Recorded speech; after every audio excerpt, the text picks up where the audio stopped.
welcome to God's 5 Minutes with Pastor Ed Wilson. Reach him at gods5minutes@gmail.com.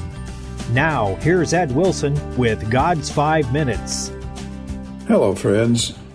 Matthew 26 records how Jesus was taken into custody of the high priest's minions with these words, "Then came they and laid hands on Jesus and took him. And behold, one of them which were with Jesus stretched out his hand and drew his sword and struck a servant of the high priest and smote off his ear.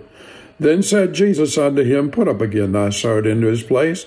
All they that take the sword shall perish with the sword. Thinkest thou that I cannot now pray to my Father, and he shall presently give me more than 12 legions of angels?" The man who swung that sword was Peter. He, with the other apostles, had been earnestly entreated to stay awake while Jesus was lost in prayer in the Garden of Gethsemane, but they had fallen asleep. Although Jesus tried to tell them they had need the added grace their persevering prayer would have made available to them with which to face the events immediately certain to take place.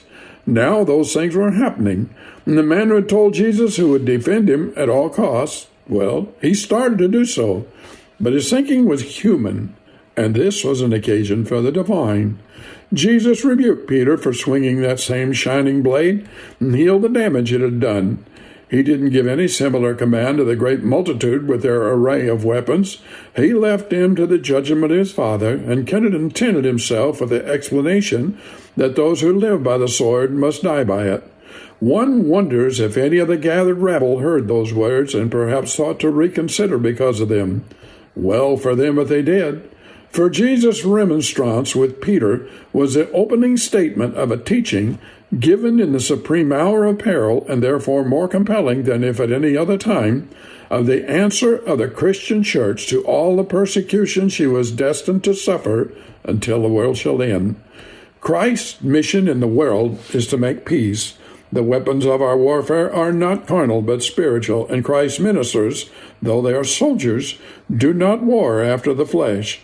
The Christian church has been engaged in a centuries-long battle with paganism, wickedness, sinful behavior of all sorts, and her brave stand against evil has been the occasion of many a martyr's blood staining the pages of history, as first one tyrant and then another has sought to destroy the beauty of her bold determination to shed the light of the gospel on a sin-darkened world. It is a battle with all the casualties on one side, for although fire and faggot, wild beasts and prison stripes, stonings and beatings, and the bitter cruelty to the wreck have been liberally used against her, her sole defense has been prayer, which is the one weapon she is permitted by the stalwart example of her Redeemer. It's still the same today as it was the moment Peter swung his blow. Jesus only advises those who persecute there is a consequence, but he forbids his church to respond in kind. The Christian religion, in order to be any religion at all, must be a matter of conviction and personal choice by each individual believer. It cannot be advanced by use of force, whether that force be simple coercion of parents or church officers, or by the barrel of an M16. Christ bade Peter put up his sword and never called him to draw it again. No, not even when his own moment of similar death by persecutors arrived. The Christian religion, so contrary to human thinking, is advanced by dying for it, not by killing for it. Perhaps it is worth noting that those who came to arrest the Lord used the Roman sword to do so, and it was not so long after the Roman sword came for them, and so they and their place and their nation were destroyed. One of the reasons Jesus gave Peter for not using the force of his arm, which was to deliver his Lord, was that it was not needed.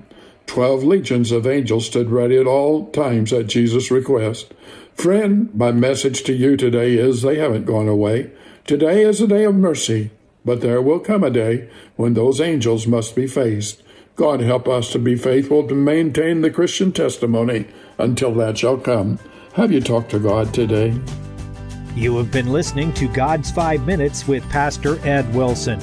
Reach him by email at godsfiveminutes@gmail.com. Tune in next time to hear more encouraging thoughts from God's Word on God's 5 Minutes with Pastor Ed Wilson.